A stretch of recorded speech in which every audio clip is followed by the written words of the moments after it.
Assalamualaikum warahmatullahi wabarakatuh. Perkenalkan, nama saya Ahmad Andi Nuri Faudin dan Mendengarkan, nama saya Muhammad Wahyu Wicaksono. Saya Nata Fiantana. di sini kami bertiga akan mengerjakan tugas dari mata kuliah Pendidikan Pancasila. Dan kami akan melaksanakan kegiatan tersebut bertemakan Pancasila dari sudut pandang Bapak Kepolisian kita.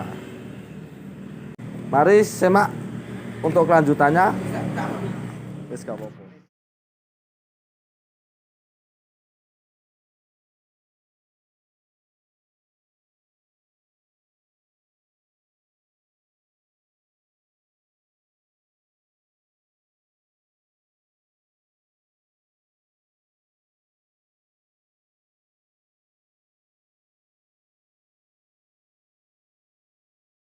Nama saya Ahmad Andi Nuri Faudin Nama saya Muhammad Wahyu Wicaksono. dan nama Bapak. Saya Pak Ibda Kastur, Wakapolsek Singgah. Saya meminta untuk mewawancarai seputar Pancasila untuk kepentingan masyarakat dan untuk kepentingan anak muda juga. Pandangan Bapak menurut Pancasila itu apa? Iya. Pancasila sesuai yang ada di pembukaan Undang-Undang Dasar 45 adalah sebagai dasar negara, juga sebagai sumber dari segala sumber hukum, pandangan hidup dan falsafah hidup bagi masyarakat warga negara Indonesia dalam berbangsa dan bernegara. Dan untuk lingkup anak muda, pentingkah Pancasila untuk anak muda zaman sekarang? Sangat penting karena Pancasila adalah merupakan filter, ya, merupakan filter atau saringan dalam memfilter atau menangkal budaya atau pengaruh asing, termasuk yang lagi ngetren sekarang untuk kaula muda, yaitu penyalahgunaan narkoba, pergaulan bebas, dan kenakalan-kenakalan remaja lainnya. Itu kalau tidak pengaruh-pengaruh dari luar itu, kalau tidak difilter, kalau kita tidak punya Pancasila, akan bahaya sekali. Sebagai filter, ya, sebagai apakah ini sesuai dengan asas hidup warga negara Indonesia, apa ini sesuai dengan budaya ini, itu semuanya ada di Pancasila. Dan untuk perkembangan zaman, Pak, apakah masih penting untuk pendidikan Pancasila di kalangan masyarakat dan di kalangan pendidikan juga, Pak? Kalau saya pribadi menilai sangat penting sekali, ya, karena kalau Pancasila itu tidak ditanamkan sejak dini, ya, ini akan mengkhawatirkan. Karena apa, ya? Kalau zaman sekolah saya dulu itu ada pelajaran pendidikan moral Pancasila, itu di mana semua materi pelajaran itu hanya mengulas Pancasila. Contoh kecil saja, soalnya itu 1 sampai akhir itu hanya berkutat apakah perbuatan si A ini bertentangan atau sesuai dengan sila berapa Pancasila, itu saja. Dan ada dulu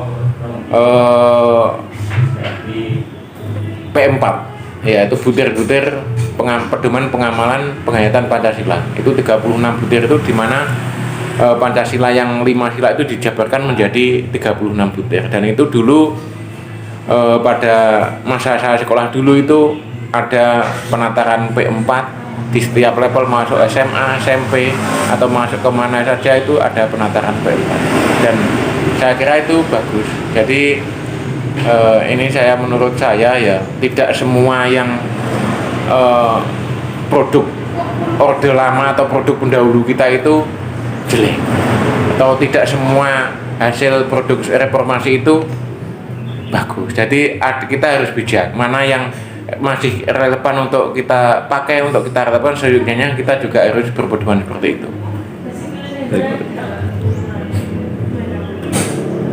Dan untuk menyikapi soal ketuhanan Yang Maha Esa kan semua agama di Indonesia itu baik ya Pak ya.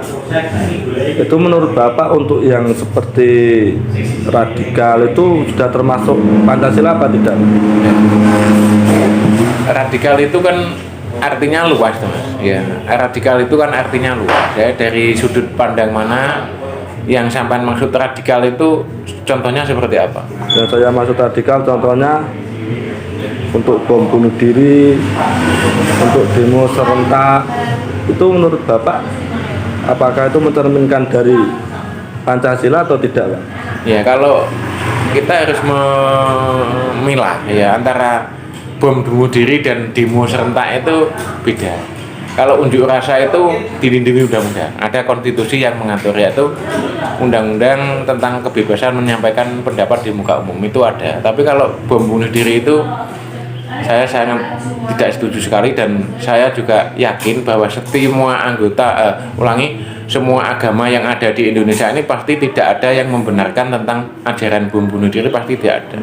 Kalaupun itu ada, berarti itu sudah menyimpang dari agama yang dianut oleh pelaku tersebut. Gitu. Misalnya,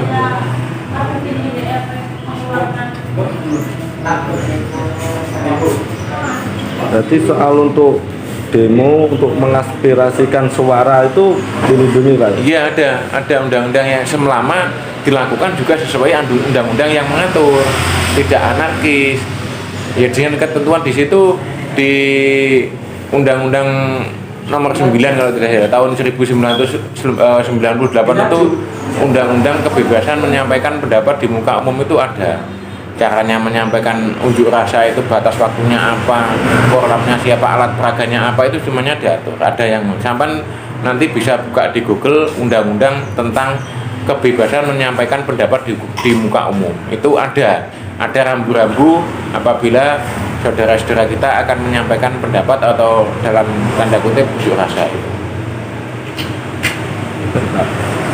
Untuk pelajaran Pancasila, apakah itu penting bagi dari segi pandang pendidikan SD, SMP, SMA, dan untuk universitas-universitas?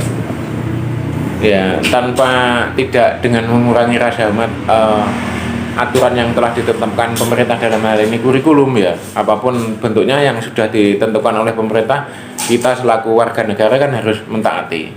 Tapi kalau dari sudut pandang saya pribadi masih perlu.